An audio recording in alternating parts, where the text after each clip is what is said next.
favor. Buenos días, doctor, sí se le escucha.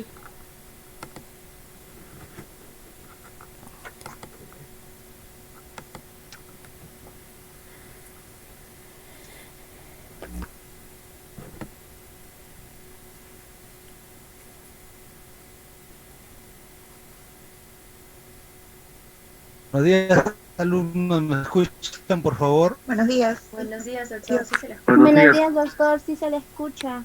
Bien, chicos, vamos a comenzar continuando con las clases. Que nos toca hoy día es el trastorno metabólicos del aparato locomotor. Hay un pensamiento en el cual nos dicen que el hueso no solo previene, no solamente nos da el soporte estructural del cuerpo, ¿no? Sino que también tiene almacenamiento del 99% del calcio corporal, tiene fósforo un 80%, cantidades de magnesio, sodio, bicarbonato, de las cuales las enfermedades metabólicas pueden ser considerables como un trastorno corporal generalizado, no solamente netamente del hueso. Entonces, ustedes saben que la estructura ósea, tenemos tres tipos de tejido. Tenemos un tejido compacto, un esponjoso y un subcondral. El compacto es el tejido exterior y es el más duro del hueso. El esponjoso se encuentra en la parte interna, en la médula, y es más blando, y en el cual este tejido esponjoso nos permite, en algunos casos, usarlo como injertos óseos. El tejido subcondral es el cual que se encuentra el tejido liso en los extremos de los huesos, prácticamente en la diáfisis, ¿no? Su forma y soporte al cuerpo protege de a ciertos organismos, como almacenamiento de minerales.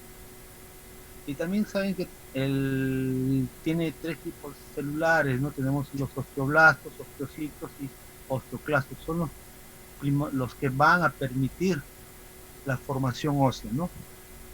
Entonces, dentro de las enfermedades metabólicas del hueso, se les denomina, en algunos casos se le denominan osteodistrofias, cuando existe una formación defectuosa de los huesos.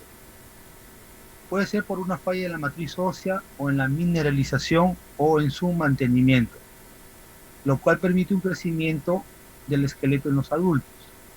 Los cambios patológicos inespecíficos que no necesariamente implican una causa específica. Estas pueden ser o son consideradas como la osteoporosis, el raquitismo, osteomalacia, osteofibrosa, osteodistrofia fibrosa y osteodistrofia tóxica. Y también encontramos la artrosis, ¿no?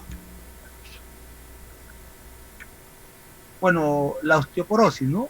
¿A qué se denomina osteoporosis? Es la pérdida de la masa ósea rápida de entre el 3 al 15% anual. Esto se produce más o menos entre los 10 a 15 años posteriores a la menopausia. Clínicamente se va a dar en los pacientes ya avanzada por un aplastamiento vertebral o fractura de coles. Bueno, una de las causas es por un déficit estrogénico, ¿no?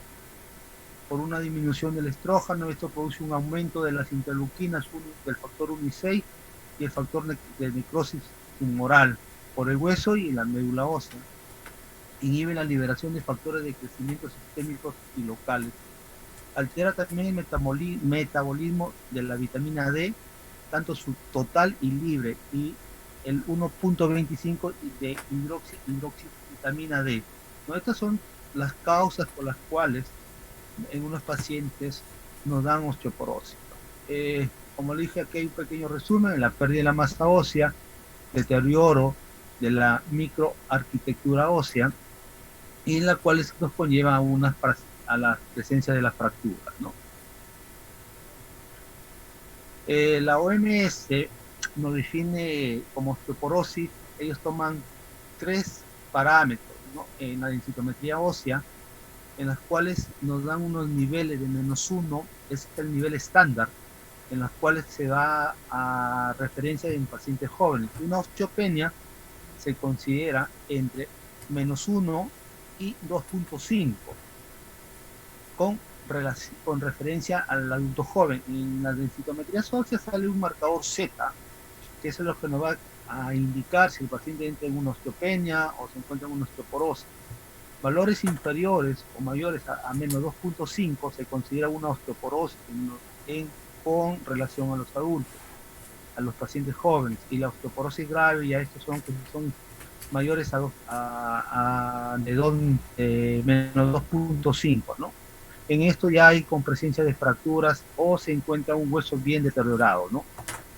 Entonces, como dicen, en los pacientes por lo general, las osteoporosis vamos a encontrar, este es un hueso sano, donde vamos a encontrar, aquí no es digamos, un paciente que tenga un hueso estándar normal, sino que ya vamos a encontrar algunos cambios en la estructura ósea.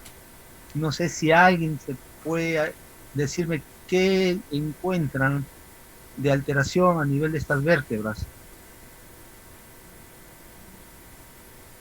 que les llame la atención, ¿no?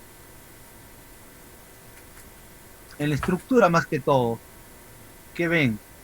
Si viene un paciente a ustedes a su consultorio con esta radiografía y le dice, doctor, me duele mucho la espalda y aquí tengo mi radiografía, ¿usted me la puede leer como viene la mayoría de los pacientes?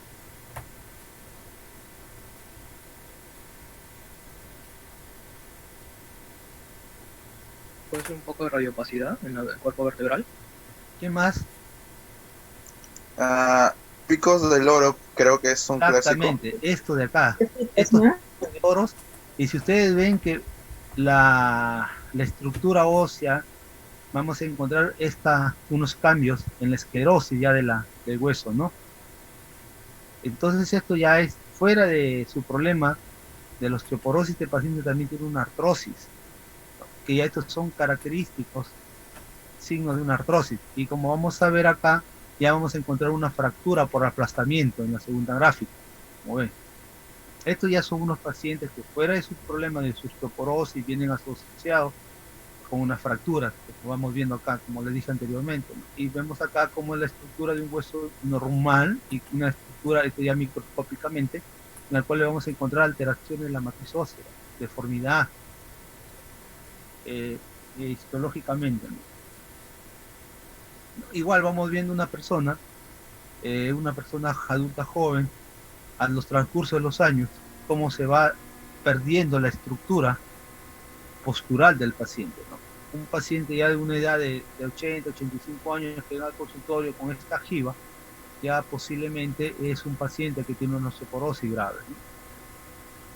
Igual acá frecuentemente, como le dije clínicamente, como un paciente viene con fracturas de columna en la cólex, que son los que clásicamente, y en algunos ya vienen con una alteración, con una fractura de cadera también por osteoporosis, pero más frecuente es columna y cólex de muñeca. ¿Cuáles son los factores de riesgo, no? Tenemos la edad, sexo femenino, su edad son mayores de 60 años, tienen que haber previas historias de fracturas, antecedentes familiares de osteoporosis. Bueno, algunos dicen el origen caucásico o asiático, problemas de menopausia precoz, menos de 45 años, el índice de masa corporal también influye, el tabaquismo, la vida sedentaria y el uso prolongado de corticoides, más de 3 meses, a partir de 3 meses a más, ¿no? Estos son los pacientes, por ejemplo, que presentan los problemas de lupus o alguna enfermedad reumatoidea, que ellos usan constantemente corticoides por larga data. Esos son los candidatos a hacer una osteoporosis más adelante, ¿no? La clasificación, tenemos una clasificación que hicimos, una osteoporosis primaria, una osteoporosis secundaria. La primaria, tenemos la involutiva, que son la postmenopáusica, que es tipo 1, y la tipo senil, que es la tipo 2. Las causas idiopáticas, que pueden ser en los juveniles y en el adulto joven.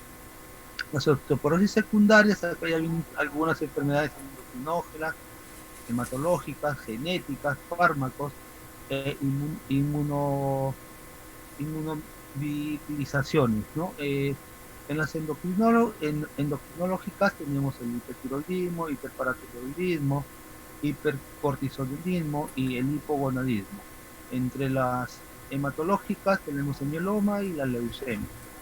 Entre las genéticas tenemos la osteogénesis imperfecta, homocisteinuria, los fármacos, los glucocorticoides, heparina y antiestrogénicos, ¿no? Esto tenemos las causas. Hablar de cada uno de estos, ya ustedes han llevado medicina, ya saben cómo es la clínica, los factores desencadenantes de todas estas enfermedades, ¿no? Podemos saber acá una características diferenciales entre los dos tipos de osteoporosis, ¿no? El tipo 1 y tipo 2. La edad entre el tipo 1 entre 50 y 75, el tipo 2 mayor de 70. En el sexo, más se ven en mujeres de 6 a 1, de 2 a 1 en el tipo 2. El hueso afectado es el trabecular, acá tenemos trabecular y cortical. La velocidad de pérdida ósea en el tipo 1 es rápida y es lenta. Fracturas en el tipo 1, vértebra, que es el aplastamiento, la de cólex, y en la de tipo 2, en las personas adultas, ya es en cadera y húmero, ¿no? En la función de paratoidea, acá le vamos a encontrar disminuida en el tipo 1, en el tipo 2 aumentada. La causa de déficit estrogénico, y acá es por la misma envejecimiento o senitud, ¿no? La ancianidad que tiene el paciente, ¿no? ¿Cómo vamos a hacer el diagnóstico? En algunos casos se hace clínicamente, ¿no? Ustedes van a ver al paciente, vamos a saber que ya tiene una deformidad postural, una disminución de la talla. En algunos casos tienen problemas ventilatorios, problemas respiratorios, problemas gastrointestinales y vesicales. Hay dolores intensos dentro de las 2 primeras semanas y luego va disminuyendo de intensidad y se vuelve un dolor crónico. Hay dolor prácticamente en las regiones lumbo-dorso a nivel de los músculos paraespinales, ¿no? Que vamos a encontrar contraídos, que generalmente los pacientes son catalogados como lumbalgias o dorsalgias crónicas, ¿no? Hasta que ya recién algunos médicos o el colega que la pueda ver, la señora, le pide una densitometría ósea o una radiografía de control y vamos a encontrar las alteraciones. Paciente adulto mayor o joven que tiene dolores lumbares, un poco de deformidad postural, siempre se recomienda su radiografía y su densitometría ósea, con las cuales nos van a dar el diagnóstico. Como digo, tenemos la densitometría ósea, el valor Z, que nos va a dar la comparación de la densidad ósea. Y la T es la comparación de la medición de la densidad ósea de una mujer, media de la densitometría ósea en una paciente de adulto mayor, ¿no? Estos son términos que utilizan, que nosotros vamos a darnos cuenta que dentro de la densitometría ósea nos viene unos colores. Color verde. Acá nosotros vamos a encontrar 2 colores. Un color verde, 3 colores, perdón. Uno amarillo y uno rojo. El verde nos consideran una persona normal. El color amarillo nos consideran ya una osteopenia. Y el color rojo ya está considerado como una osteoporosis. Aquí, ¿se acuerdan que le hicimos la comparación de la Organización Mundial de la Salud?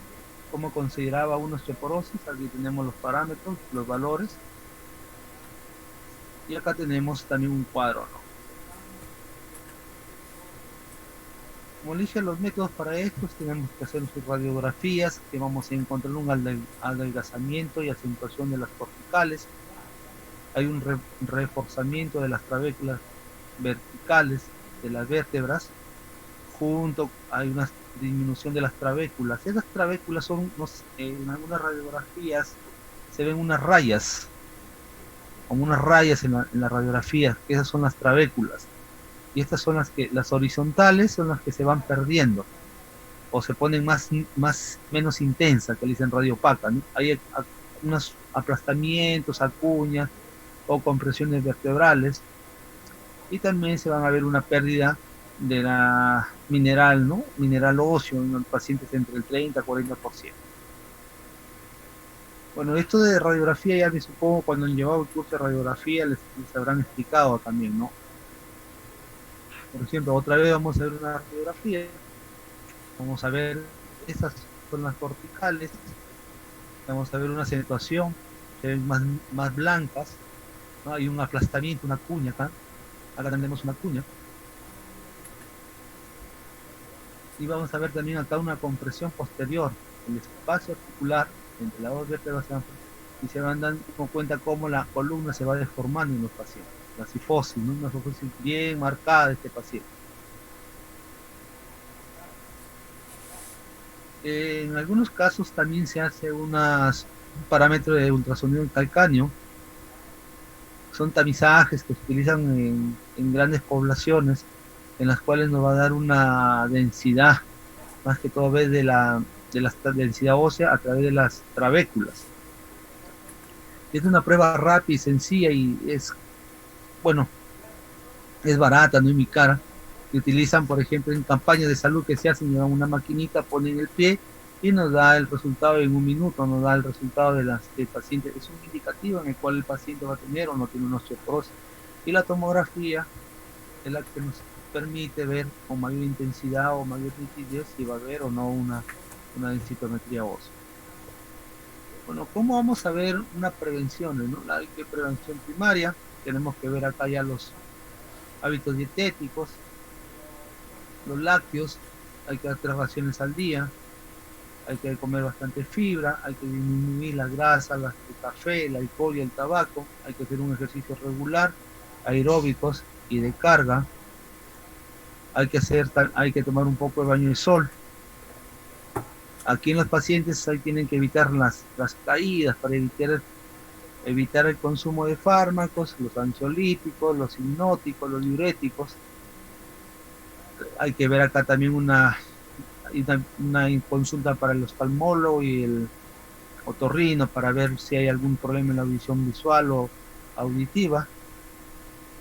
Ver cómo el paciente, las condiciones en su domicilio, si hay pacientes que tienen su dormitorio en el segundo, en algunos casos en el tercer piso.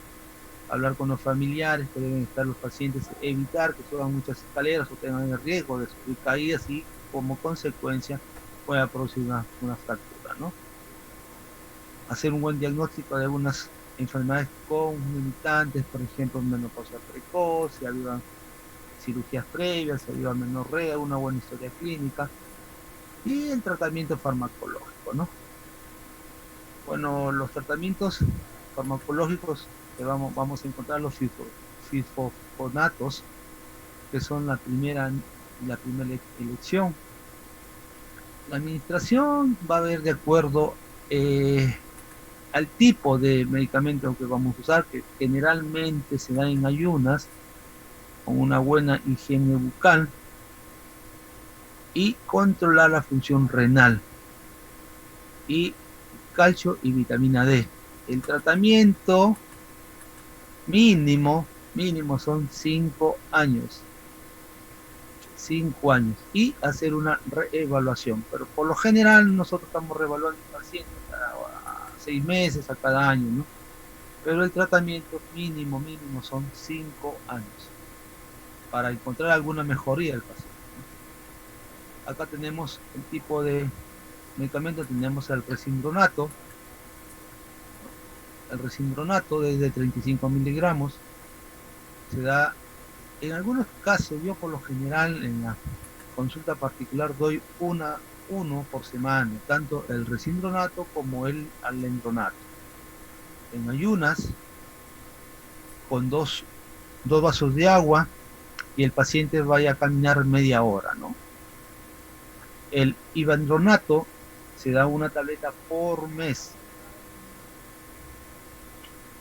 Y el ácido selendroico, que es una ampolla de 5 miligramos, se pone una ampollita anual. Es cierto que hay algunas condiciones que para poder traer el tratamiento, el resindronato dicen posmenopáusicos, en varones por lo generalmente, el alendronato también hay con déficit de vitamina D, y se da en mujeres con alto riesgo, el bivalpronato, alto riesgo de fractura. El celendroico también se da en pacientes con menopausia, puede ser en varón con alto riesgo de fractura, enfermedades de Paget en adultos y los pacientes que están con glucocorticoides, ¿no? En la radiografía vamos a ver disminución de la densidad, vamos a ver fracturas vertebrales, cadera, igual en todas vamos a encontrar fracturas.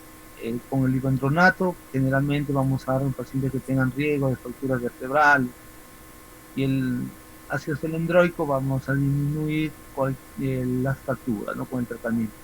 El problema es que el ácido celendroico en el Perú, el costo es un poquito elevado, más o menos estamos hablando de una ampollita está entre 1.300 a 1.400 de acuerdo al laboratorio.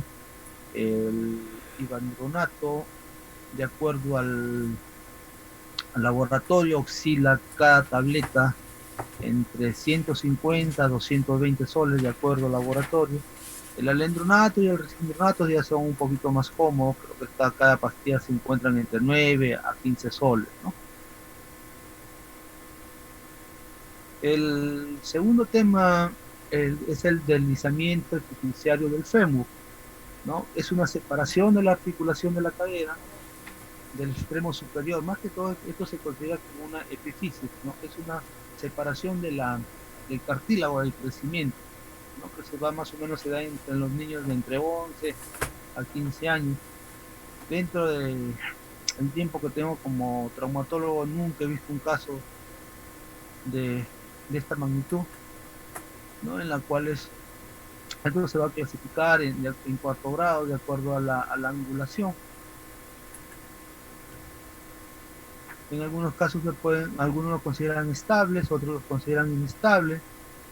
Estable cuando el deslizamiento es leve, rígido. Hay también se asocia estos dos tipos de deslizamientos. Vamos a encontrar dolor en rodilla, y estos son en la zona de la ingle. Hay personas jóvenes que vienen, les duele la ingle, me duele la rodilla, doctor, y se quejan los jovencitos, ¿no? Y en los inestables, pues ya es un dolor más grave, que tiene mucho más tiempo de duración, el dolor es insoportable. Aquí el niño se caracteriza porque no tolera su peso. Entre pacientes que son más obesos, el dolor es más intenso, ya tienen limitación para caminar, y en estos casos, en el pie ya lo vamos a encontrar con una rotación externa, ¿no? Giran el pie, lo encontramos caminando con el pie hacia afuera, es la rotación externa, ¿no? Y aquí sí puede haber un problema vascular, con una disminución del flujo sanguíneo por la obstrucción de las arterias, con la cual nos puede llevar a hacer una necrosis de la cabeza femoral, ¿no? Acá hay otra clasificación, que como leo el grado 1, no existe un deslizamiento propiamente dicho. En el grado 2, hay un desplazamiento de un tercio de la angulación, ¿no? Más o menos estamos hablando de 0 a 30 grados. En el grado 3 estamos encontrando un deslizamiento de 30 a 50 grados, acá.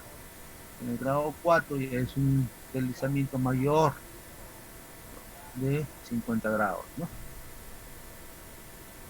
Las causas no se saben realmente cuáles son las causas con certeza, ¿no? Pero se ven en niños de, como dije, de 11 a 16 años, cuando tienen un crecimiento acelerado, ¿no? Vemos un niñito que tiene 11 años y ya está midiendo 1,70 m, 1,80 m. Generalmente se dan en varones, afecta a los huesos, más que solo huesos grandes. La obesidad es la que lleva mayor presión en el cartílago del crecimiento, ¿no? Pueden haber algunos casos, unos trastornos endocrinológicos, puede haber diabetes, puede haber enfermedades tiroideas o problemas del hormona de crecimiento. Pueden tener también enfermedades renales. En algunos casos, pacientes con tratamiento con cáncer o irradiaciones o quimioterapia. Los corticoides también van a tener influencia sobre este tipo de enfermedades, y los antecedentes familiares de crecimiento artificial, ¿no? El cuadro clínico siempre vamos a encontrar, como le dije, al paciente con el pie con un poquito una rotación externa, ¿no? Hacia afuera. Vamos a ver un poquito a veces con una semiflexión de la rodilla. Tenemos las causas crónicas agudas, ¿no? Y crónica agudizada. El dolor en la región de la ingle, en la crónica, y irradiación hacia la región anterior interna del muslo y la rodilla. La actividad física empeora el dolor y mejora con el reposo. Esto tenemos por semanas o meses, en unos pacientes ya hasta años. En la aguda son generalmente traumáticas o sobre añadirse al cuadro clínico, son lesiones graves por caída de alturas o accidentes viales, se resbalan y los chicos dan un poquito de dolor.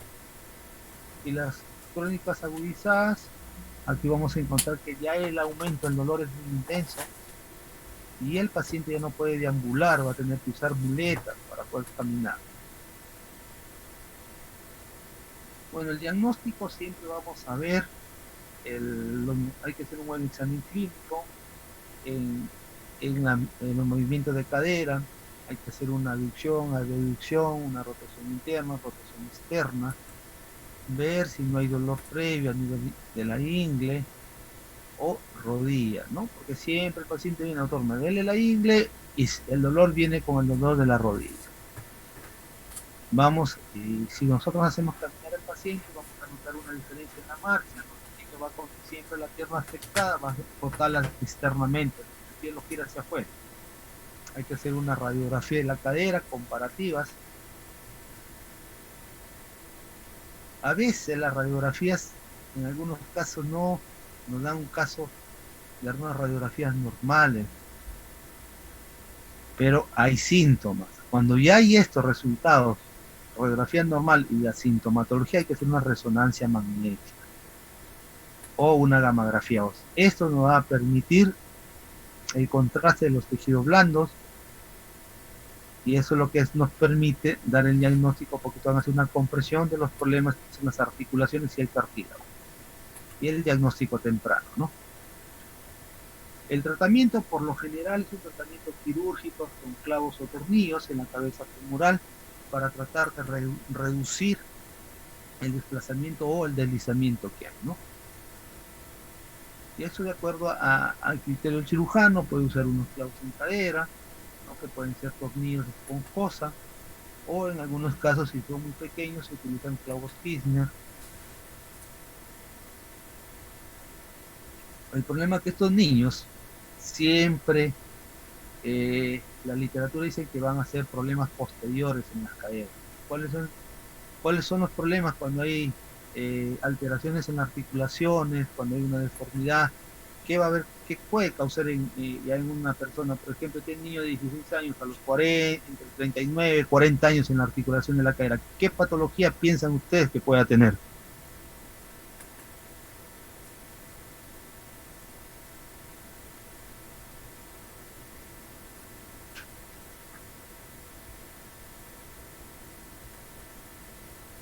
¿Alguien se anima a opinar, chicos?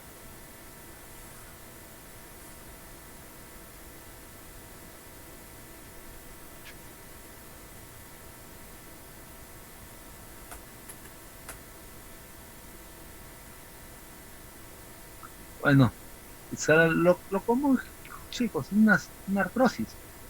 Los pacientes llevan, si no son bien tratados, no son bien manejados, van a llevar a una artrosis. Acuérdense que la cabeza femoral puede sufrir cambios de la irrigación.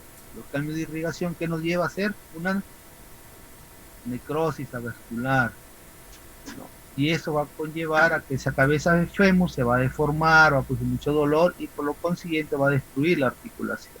Nos conlleva una artrosis y con esto nos llevamos a hacer un tratamiento de una ya prótesis en los jóvenes.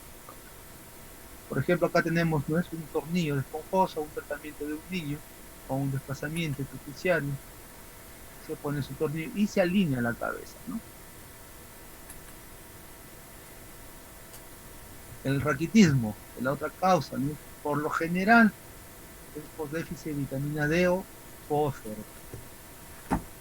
Generalmente va a haber trastornos en las articulaciones condrales y en los huesos de crecimiento.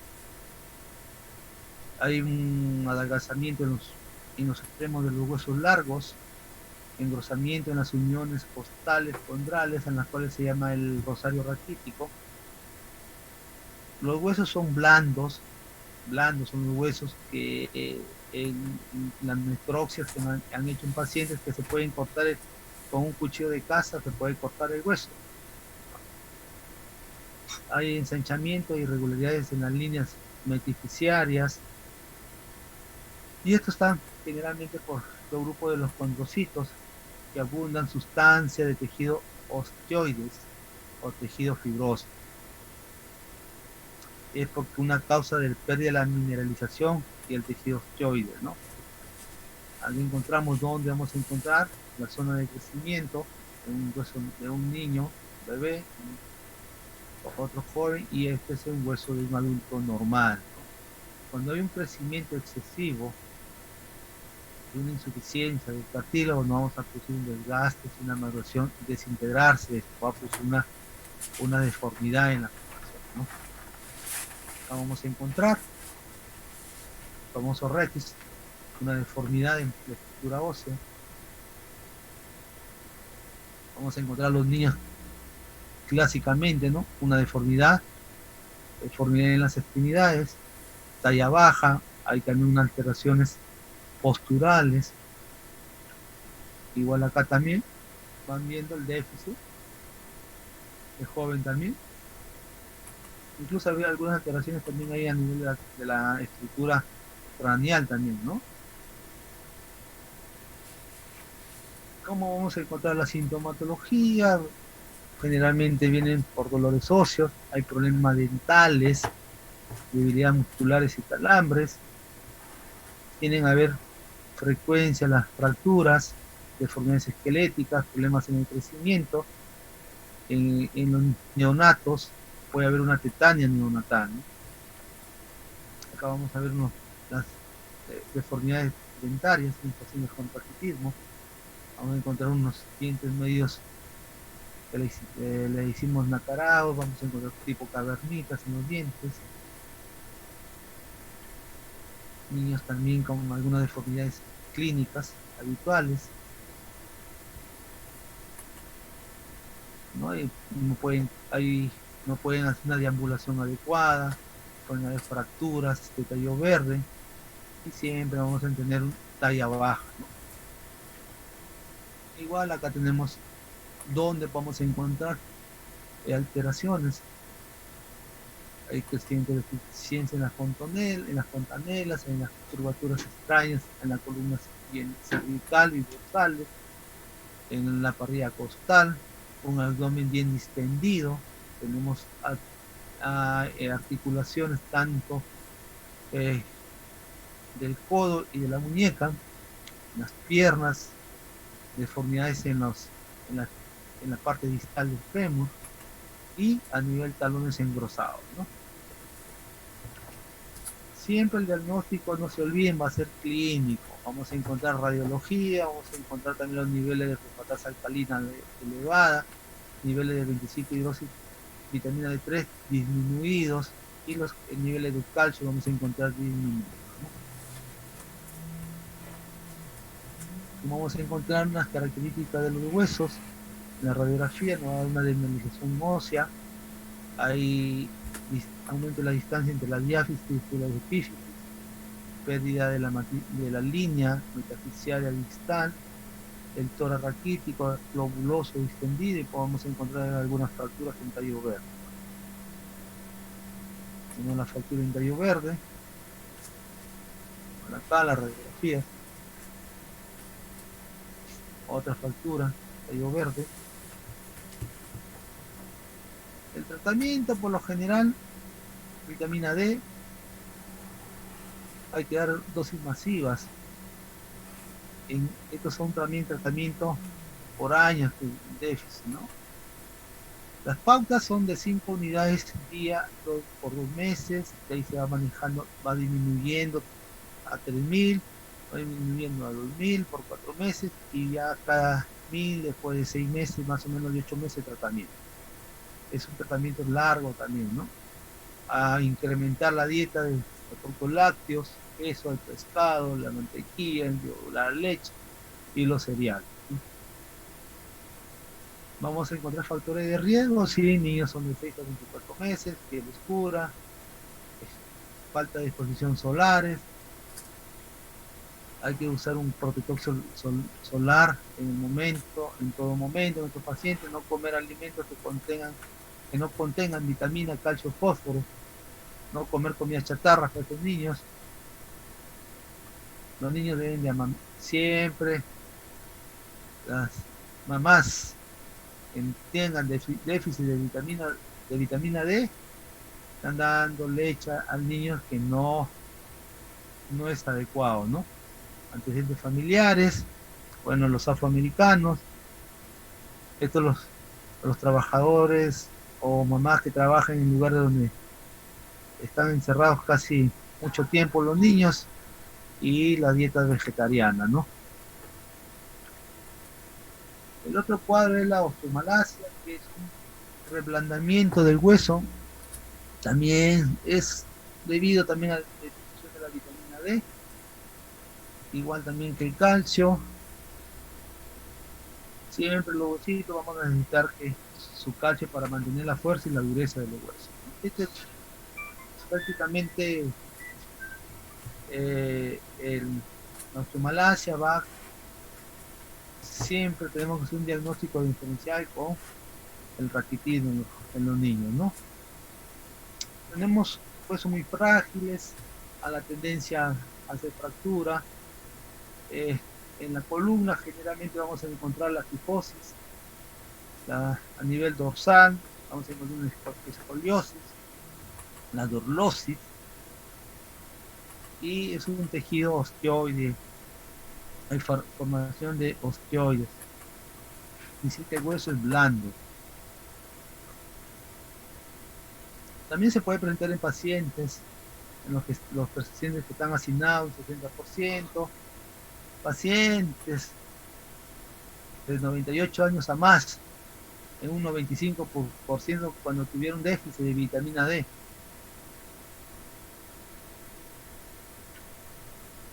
La clínica siempre es asintomática inicialmente, vienen por dolores óseos y musculares, debilidad muscular, y hay pacientes que presentan dolor en cadera, ¿no? Siempre vamos a encontrar las fracturas, como le dije anteriormente, tienen dificultad para deambular. Estos pacientes al subir escaleras o levantarse de la silla no van a poder, tienen mucha dificultad y tienen la tendencia a sufrir caídas, ¿no? Y esas caídas, por lo consiguiente, no van a producir una fractura de cadera, porque a veces estos pacientes fuera de la osteomalacia van a tener también una osteoporosis. Igual tenemos fractura en la cadera. En el laboratorio siempre vamos a encontrar la fosfatasa alcalina aumentada en el 94%, calcio y fósforo disminuido. Vamos a encontrar una hipercalcenemia, hipofosfatemia, un 47%. Los valores de calcio de 8.5 a 10 miligramos, fósforos normales, vitamina D también disminuida, el 25 hidroxi, baja en un 23%, hay una disminución de calcio, y hay calcio úrico, vamos a encontrar entre 100 a 300 microgramos al día, ¿no? Aquí a veces los pacientes, la biopsia en algunos casos no es necesaria, pero si hay, no vamos a encontrar, porque no vamos a encontrar la cantidad de tejidos osteoides por la biopsia que se hace, ¿no? Como dije, siempre va a haber un diagnóstico con osteoporosis o un hiperparatiroidismo primario, ¿no? Diagnóstico diferencial. Tratamiento, otra vez hay que dar vitamina D, aquí hay que dar unas 50.000 unidades por vía oral de 1 a 2 veces a la semana durante de 6 a 12 meses y continuando 1.000 unidades diariamente. Por lo general estos pacientes son tratados por reumatología, ¿no? tampoco no he visto, ya con tiempo de traumatólogo, no he visto ningún paciente con raquitismo ni osteomalacia hasta la fecha. No he tenido el placer ni el gusto de haber encontrado o tratado a un paciente, ¿no? Muy poco, no se ve muy frecuente, ¿no? El pronóstico vamos a encontrar en algunas semanas de tratamiento, el paciente va a mejorar completamente después de los 6 meses, ¿no? La osteodistrofia fibrosa se le dice una osteofibrosa quística. Son trastornos por las hormonas paratiroideas que aumentan la función de la glándula paratiroides, perdón. Hay mucha actividad en los osteoclastos. Esto conlleva a que hay una descomposición del hueso, hay una mayor reabsorción ósea, lo que se llama una osteoclástica, es el exceso de actividad de la glándula paratiroides o hiperparatiroidismo puede ser desencadenado que por un tumor en la paratiroides, a los adenomas paratiroideos. Acá pueden haber factores hereditarios, pueden haber carcinoma de la paratiroides, hay una distrofia renal, que esto pueden haberse algunas alteraciones en la prueba del laboratorio, rayos X y la biopsia, ¿no? Tenemos acá la fibrosa quística, son quistes que por lo general, estos son hallazgos radiológicos. Vienen pacientes, dicen dolor, tengo mucho dolor en las piernas, ya tengo tiempo que no mejoro, tomo una pastilla y no mejoran, hacemos una radiografía y vamos a encontrar estos quistes. Tratamiento para esto, en algunos casos a pacientes, si es mucha dolencia, se hace una pequeña cirugía, se hace la resección del quiste, se limpia, se hace un curetaje y en el paciente se pone cemento óseo y en algunos casos se ponen unas placas para reforzar. Siempre vamos a encontrar dolor en la fractura, vamos a encontrar lo primero que se hace es un calcio, se pide dosaje de calcio, vamos a encontrar aumentado, hay dolor, pueden venir los pacientes con fracturas frecuentes en los brazos, piernas, columna vertebral, vamos a encontrar en algunos pacientes con cálculos renales, problemas de náuseas, gastrointestinales, pérdida del apetito, disminución de peso. Ahí en la radiografía podemos encontrar algunos arcamientos de los huesos, en algunos, como dicen los pacientes, anoréxicos, vómitos, tenemos un excesivo de la diuresis, que esto llevan a la presencia de un carcinoma, ¿no? Por eso siempre va a haber, en los pacientes vamos a descartar un carcinoma por los problemas que nos dan. Siempre van de la mano con un factor desencadenante, ¿no? No es una tumoración, no es una patología muy frecuente que contraemos también. Siempre los diagnósticos vamos a encontrar los niveles de calcio elevados, el aparato hormonal también va a encontrar elevada, las fosfatas alcalinas, la radiografía, como le dije, van a ver pues desgasados, la disminución de las corticales, ahí pueden haber fracturas, pueden haber quistes, aquí se puede hacer un aspirado con una biopsia, hay que hacer ya tomográficamente para poder tener una buena toma de muestra, para no abrir al paciente, para no hacer una cirugía al paciente, para no hacer una cirugía abierta, que es como hacerlo abierto, ¿no? Siempre es una TAC con una guía, una aspiración con guía. El tratamiento inicialmente hay que dar tratamiento para los síntomas, ¿no? Para la náusea, vómito, para la deshidratación. Hay que dar unos diuréticos para evitar la pérdida de la retención ósea. Hay que hacer un control de calcitonina o concitrol, que pueden ser dañinos a los pacientes. Y hay que darle los bisfosfonatos, ¿no? Indovenoso, el pamidronato, a menudo se inicia entre 24 y 48 horas para estabilizar los síntomas, ¿no? Muy poco trabajo. Yo, con la experiencia que tengo, nunca he tratado pamidronato, esto ya lo hacen generalmente los oncólogos, ¿no? Ya el paciente tiene que estar hospitalizado para llegar a ese tipo de tratamiento, ¿no? La osteodistrofia tóxica, este es por ingesta de plomo.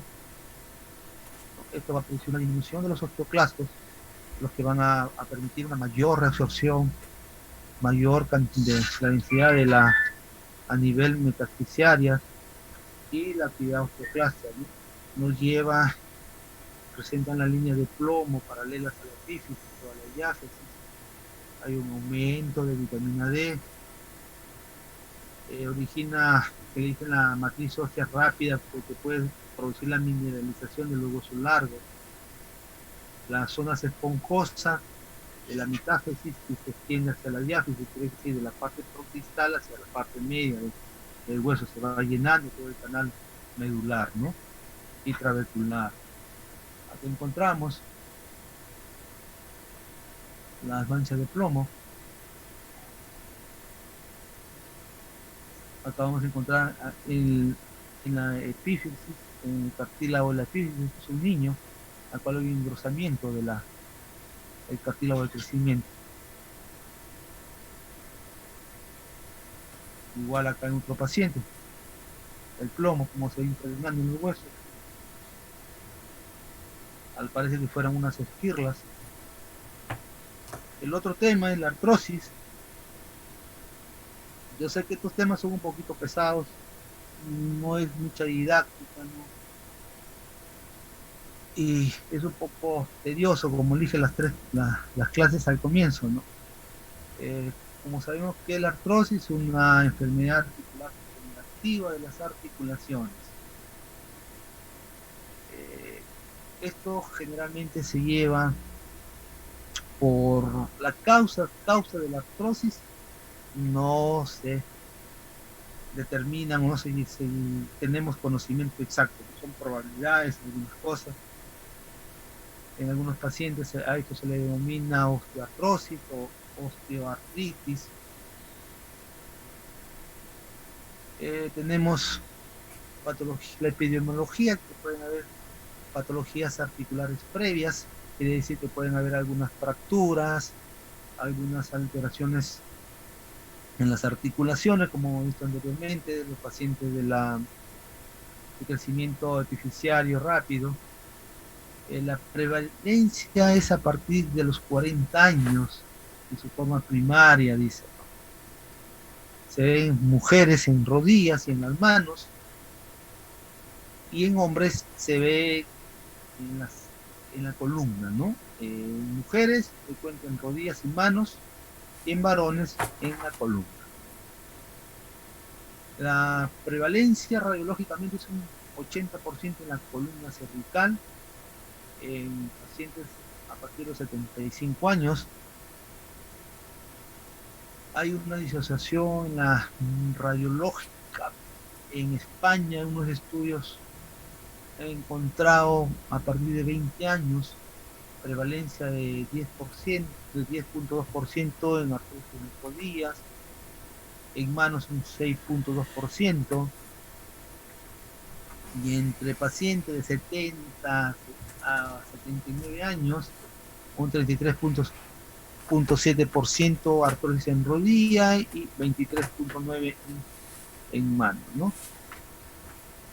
Tenemos factores de riesgo, que hay unos factores modificables y no modificables.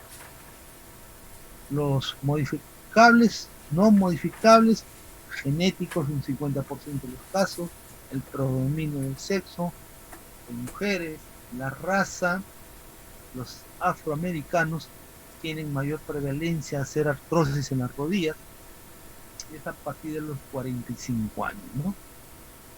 Los factores sistémicos, vamos a considerar la edad, sexo, raza, la densidad ósea, hay hormonas, factores nutricionales, genéticos y otros factores. Estos van a llevar a una susceptibilidad para la osteoartrosis. Hay factores locales también, los biomecánicos, la obesidad, los daños articulares, hay una deformidad en las articulaciones, la práctica de los deportes. Generalmente se hacen los deportes de esquí, básquet, en los cuales hacen muchos movimientos bruscos y nos llevan a hacer esto. Y los modificables, un 80% la obesidad, artrosis de rodilla, traumatismos previos, también pueden haber algunas alteraciones en la alineación articular, las actividades laborales, los agricultores, los que trabajan con los martillos mecánicos que paran en la pista haciendo los taladros, los deportes de competencia, grandes competencias, la fuerza, la pérdida del tono muscular en los cuádriceps, las densitometrías óseas elevadas, la osteoporosis, la menopausia, el tabaquismo y la dieta, ¿no? Escasas en vitamina C y vitamina D. Como le dije, las causas en el 70-85% desconocidas de causas primarias. Hay algunas causas secundarias que son las enfermedades metabólicas, endocrinólogas, bueno, la fisiopatología, los factores genéticos, metabólicos y locales que interactúan entre sí para producir un deterioro del cartílago, ¿no? Que van a producir una reacción proliferativa del hueso subcondral e inflamación de la membrana sinovial.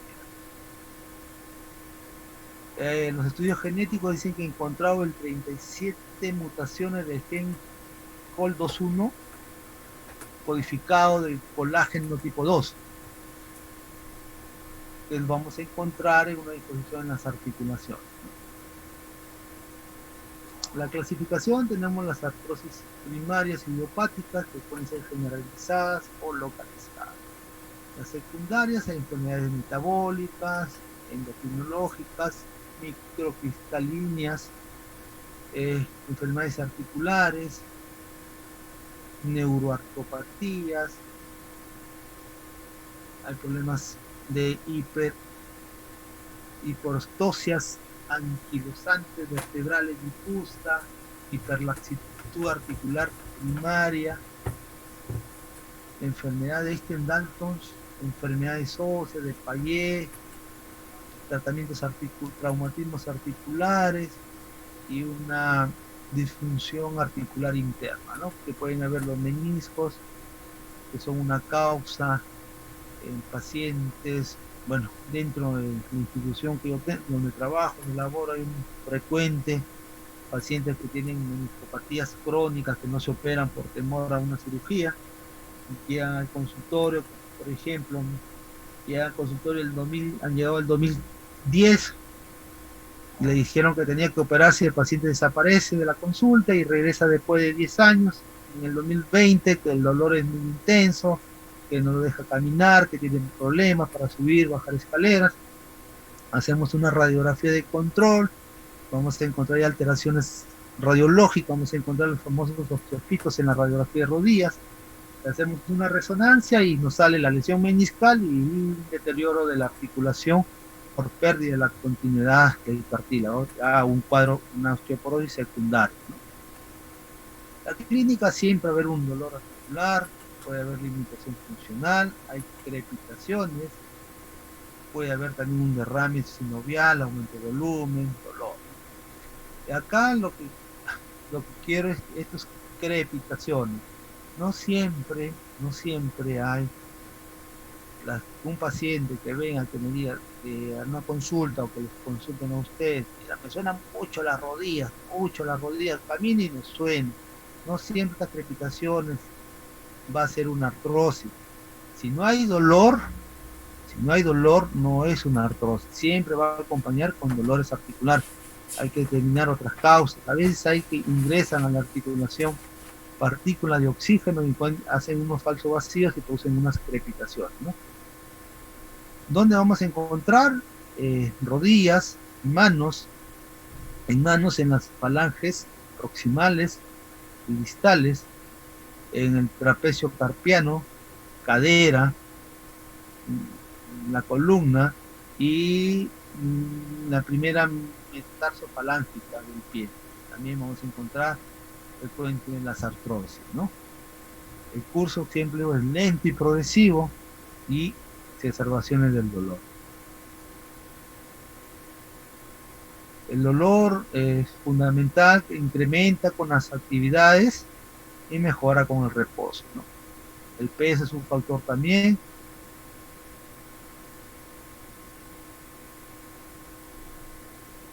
Ya en las fases tardías, ya cuando hay una artrosis muy degenerada o muy severa, ya el dolor persiste a las 24 horas del día, aunque el paciente se encuentre en reposo, persiste el dolor. Siempre vamos a encontrar, por ejemplo, en mano, vamos a encontrar los nódulos de Heberson y nódulo de Duchak, ¿no? En la falange distal, en la falange proximal, interfalange. Hay una disminución en los ramos articulares y hay crepitaciones que ustedes lo pueden escuchar o lo pueden palpar. Ya estos son signos inductivos que van a diferenciar de las artrosis, ¿no? Pueden haber complicaciones, hay complicaciones por los cuerpos libres intraarticulares, por los meniscos que tienen una degeneración, que pueden haber un bloqueo articular, producen un dolor, hay el quiste de Becker, que es una inflamación en la parte posterior de la rodilla. Vamos a encontrar en las columnas cervicales y lumbares artrosis uniformes, pueden haber compromiso o compresión radicular, que los pacientes también medían con parestesias en miembros inferiores, que decir, doctor, las piernas siempre adormecidas que van hasta la punta del dedo gordo y no me deja caminar, y por una estenosis del canal raquídeo, ¿no? El tratamiento siempre es, como le digo, el diagnóstico siempre es clínico, la anamnesis, el examen físico y la radiología. Y ya si hay se sospecha de una secundaria, hay que completar los estudios con examen de laboratorio, ¿no? En algunas pruebas de laboratorio, algunas artrosis primarias, se puede pedir una BCG, un PCR, un factor reumatoideo, un ANA, que en algunos casos vienen normales. No existen marcadores bioquímicos útiles para la progresión de la enfermedad ni ver el valor pronóstico. No hay nada que nos diga, voy a sacar a este paciente para que me pueda decir cómo le va a ir el paciente hacia adelante, ¿no? Siempre siendo una artrosis secundaria que no haya una causa primaria, vamos a tener que hacer los estudios para determinar cualquier enfermedad secundaria, ¿no? Por ejemplo, una hiperparatiroidismo, hiperparatiroidismo secundario, se pide una densitometría ósea para una osteoporosis, enfermedad de Payet, etcétera, etcétera, que hemos visto anteriormente, ¿no? La radiografía, siempre elección, que vamos a encontrar en una radiografía simple, vamos a encontrar el pinzamiento osteoarticular, los osteofitos marginales, tenemos esclerosis, engrosamiento del cartílago, que se ve una línea blanca, y hay unas gónodas secundarias, subcondrales, ¿no? Estas son las características. Siempre van a encontrar deformidad, van a ver disminución del espacio, una radiografía, más adelante vamos a ver para explicarles todo eso, ¿no? Ya en los pacientes que tienen una osteoporosis marcada, ya se pierde alineamiento articular, vamos a encontrar una rodilla con un genovaro, yo le digo a los pacientes prácticamente la rodilla de Kiko, pero ya una deformidad de las articulaciones, ¿no? Siempre en las manos se pide radiografía de manos AP y lateral, en las rodillas igual, cadera. Otras nos ayuda para ver unas complicaciones, la topografía, la resonancia, en algunos casos las ecografías, ¿no?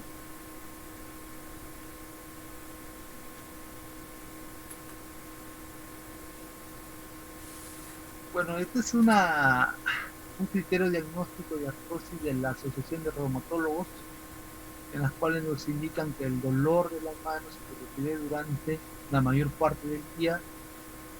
En el mes hay un engrosamiento óseo en la segunda articulación, segunda interfalángica, segunda y tercera interfalángica,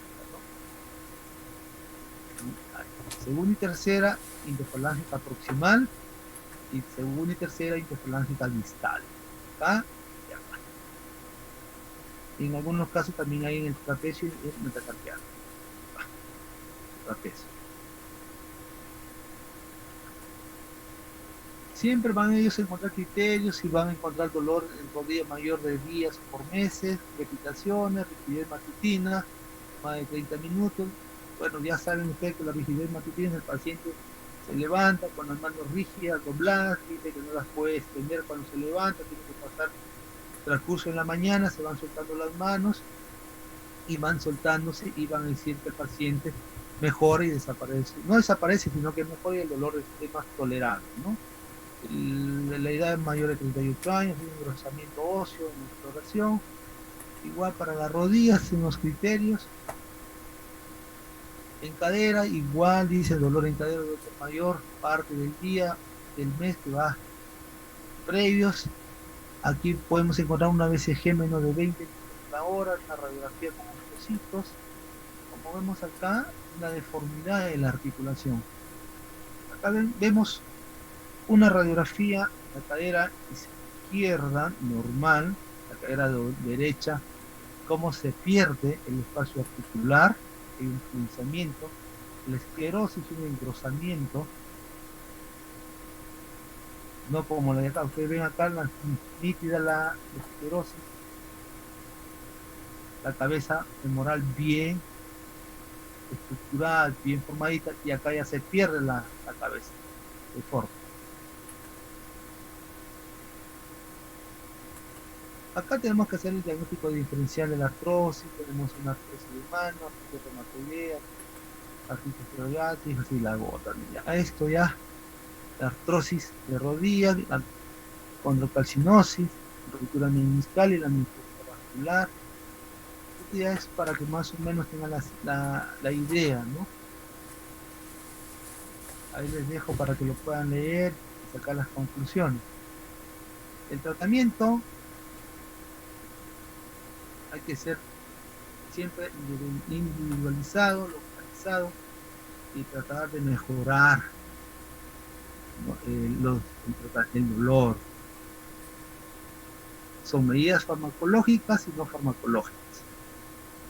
Las no farmacológicas vamos a encontrar en la educación al paciente, hay cursos de ayuda al paciente, el paciente tiene que bajar de peso, modalidades térmicas, evitar mucho la exposición al frío, tienen que ser ejercicios, en algunos casos hay que indicarles unos ortésicos o unos corsets, hay que hacer unos cambios de la vida rutinaria, hay que hacer una estimulación nerviosa, stents, en algunos casos hay que dar una magnetoterapia. El farmacológico, tenemos tópicos, son AINES, calcicina, que es una crema, un preparado que se da para bajar el dolor. Podemos dar paracetamol, los AINES, los Toxi-2, Tramal, cuando ya el paciente tiene un dolor muy intenso, ya si el paciente no tolera y hay que usar los narcóticos como los opioides, ¿no?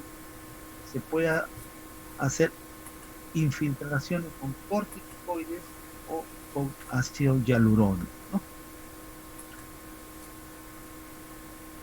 Acá tenemos también igual que las opciones de reumatología, educación sanitaria del paciente, evitar los tromos de la mano, hacer sencillos de fortalecimiento musculares, usar el tratamiento con capsaicina, que es una crema que hay para el dolor.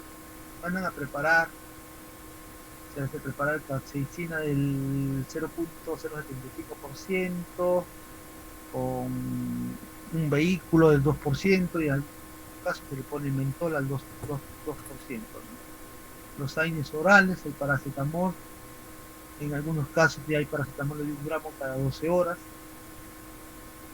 Podemos usar meloxicam, celecoxib, cualquiera de los anticox, ¿no? Y los antiinflamatorios. En algunos casos se puede producir una inmovilización de las articulaciones con una férula, las cuales más que todo para las trapecios metacarpianas que produce alivio al paciente por unos 15 días, que encuentre mejoría por las infiltraciones que se ponen. Y hay también tratamiento quirúrgico, ¿no? Como el objetivo es preservar la función y eliminar el dolor y frenar progresivamente la enfermedad a un largo plazo en la medida que sea posible. Acuérdense que no hay ¿cómo se llama? ningún examen que nos pueda decir a largo plazo que la enfermedad no va a llegar a hacer sus fases crónicas severas, ¿no? Hay que tratar de disminuir el dolor y preservar la función. En tratamiento de la rodilla y cadera, igualito, similar al de las manos, farmacológico, no farmacológico. Igual vamos a hacer al paciente aquí ya tiene que usar unos bastones, podemos usar también plantillas, tiene que reducir el peso de acuerdo a la masa de índice corporal a menos de 27. Aquí sí utilizamos ya las infiltraciones intraarticulares con ácido hialurónico en rodilla y en cadera, ¿no? Y si ya es una artrosis degenerativa, hay que poner una prótesis de cadera o prótesis de rodilla, ¿no? Como le dije, hay estudios de condroprotectores con el ácido hialurónico.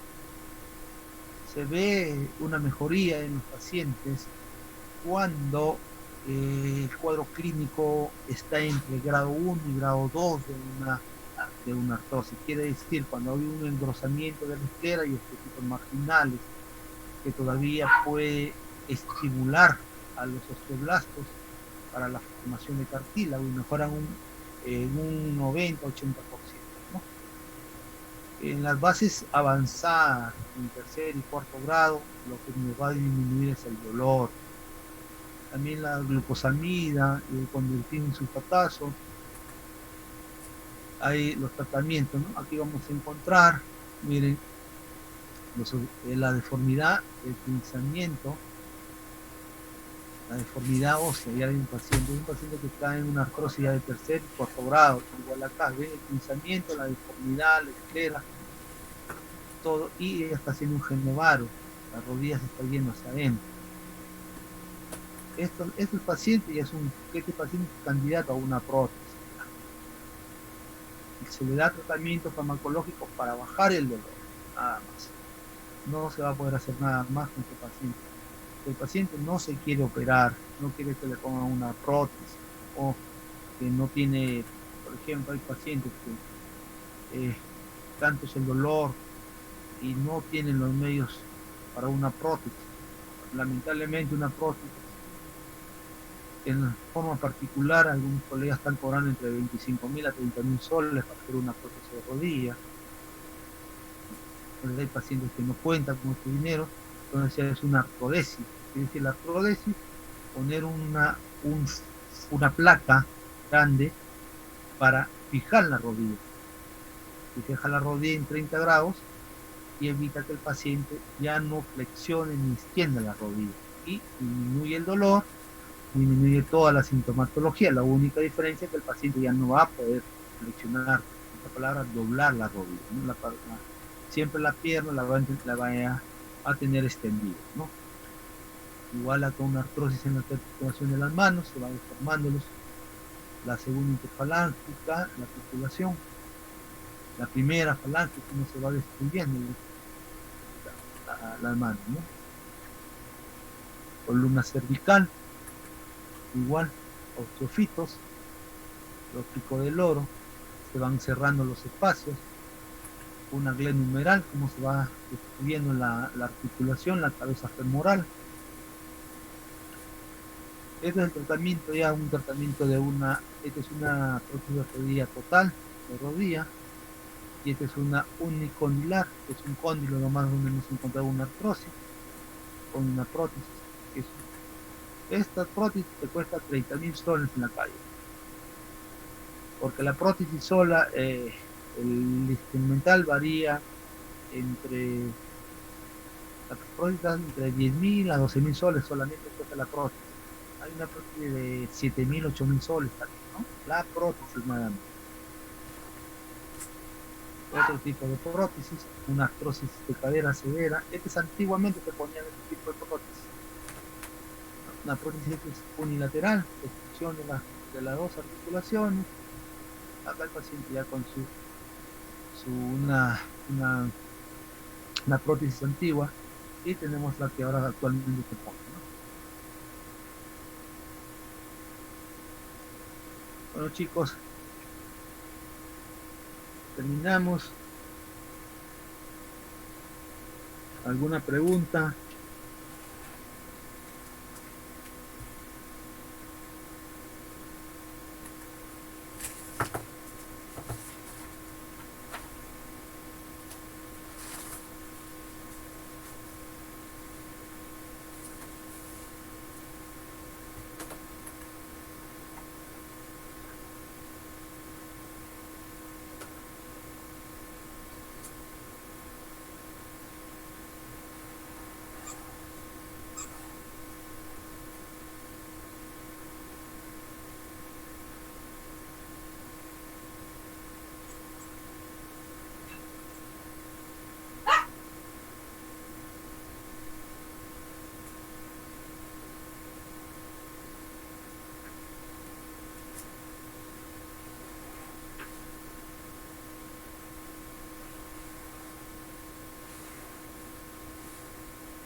Doctor José, buenas tardes.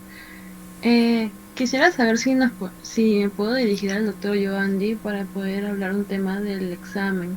No sé si él está presente.